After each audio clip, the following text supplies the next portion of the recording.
নমস্কার সকলকে আমার চ্যানেল শুভ স্কুলিং পয়েন্টে স্বাগত। আজকে আমরা আলোচনা করব এসির বিদ্যুৎ বিল কিভাবে কম করা যায়।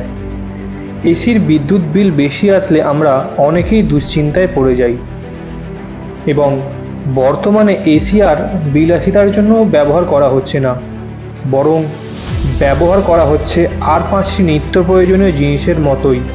কারণ এই গরমের জন্য মানুষ থাকতে পারছে না, যার জন্য সকলকেই বাড়িতে একটা হলেও এসি লাগাতে হচ্ছে। আজ আমি আপনাদের 10টি পদ্ধতি বলবো যেগুলি আপনারা অবলম্বন করলে আপনার বাড়ির এসির ইলেকট্রিক বিল কম করতে পারবেন। প্রথমত, সিলিং ফ্যানের ব্যবহার। আপনি যখন এসি চালাবেন তখন এসি চালানোর সাথে ঘরের সিলিং ফ্যানটি অন করে দিন এবং সেটি যেন ফুল স্পিডে না হয়ে মিডিয়াম স্পিডে রাখা হয়।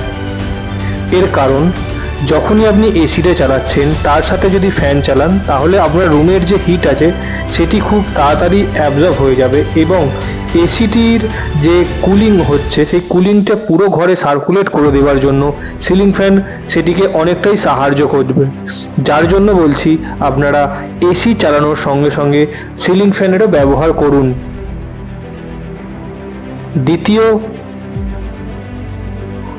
পদ্ধতি, এসির টেম্পারেচার কন্ট্রোল করুন। অর্থাৎ কখনোই এসিকে 18তে বা 17তে চালাবেন না, সবসময় এসিকে 24-এর উপরে রাখার চেষ্টা করুন।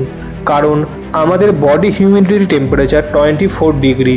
তো আপনি যদি আপনার এসিটি 24 বা 25 বা 26-এ রেখে চালান তাহলে আপনার এসির বিল অনেকটাই কম আসবে।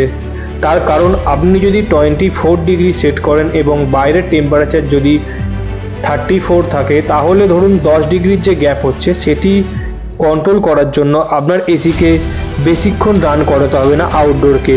কিন্তু যদি আপনি আপনার রুমের টেম্পারেচার না দেখে এসির টেম্পারেচার 18তে সেট করে দেন তাহলে ডিফারেন্সটা অনেকটা হয়ে যাচ্ছে, যার জন্য আপনার আউটডোরকে অনেকক্ষণ রান করতে হবে। তার ফলে আপনার এসির বিল অনেকটাই বেশি আসবে। তৃতীয় কারণ, আউটডোর ইউনিট প্রখর রোদে রাখবেন না।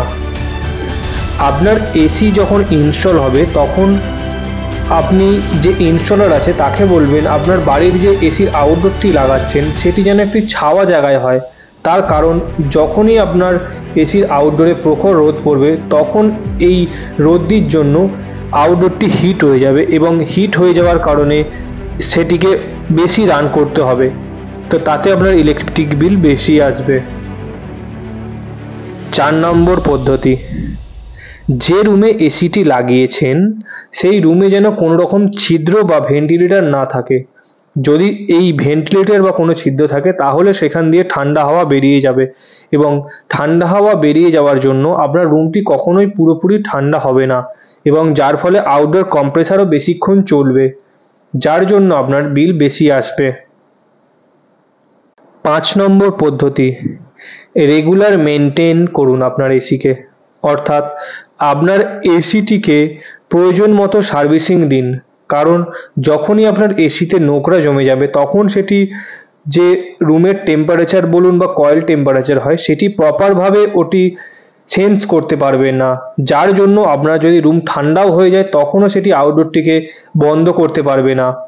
তো এই জন্য বলা হচ্ছে রেগুলার মেনটেন করুন আপনার এসিটিকে। 6 নম্বর পদ্ধতি, ইনভার্টার এসি ব্যবহার করুন। ইনভার্টার এসি ব্যবহার করলে আপনার ইলেকট্রিক বিল অনেকটাই কম আসবে। তার কারণ আপনার নন ইনভার্টার এসি চলছে ফিক্স স্পিডে, অর্থাৎ তাতে কোনো রকম স্পিড কন্ট্রোলের জন্য নেই।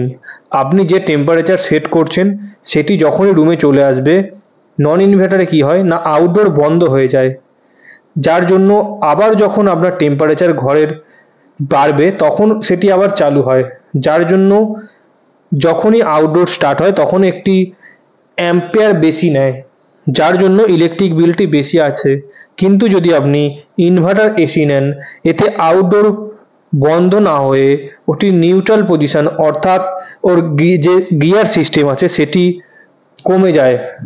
তার কারণ এটি ভেরিয়েবল স্পিডে চলে, যার জন্য এতে ইলেকট্রিক বিল অনেকটাই কম আসে।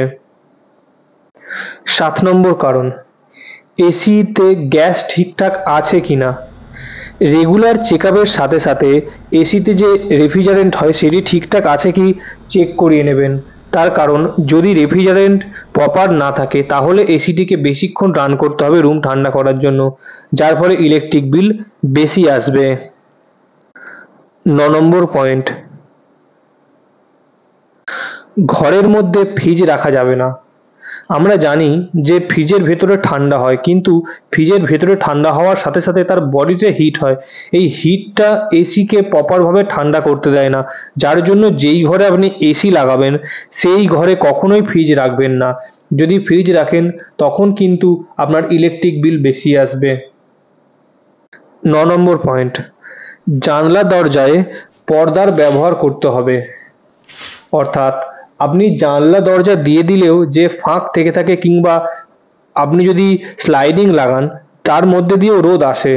যদি রুমের মধ্যে রোদ আসে তখন তার সাথে সাথে হিট আসছে, যার জন্য আপনাকে সবসময়ই জানলা দরজায় মোটা পর্দার ব্যবহার করতে হবে, যাতে আপনি আপনার রুমের যে ঠান্ডাটা আছে সেটি বাইরে না যেতে পারে।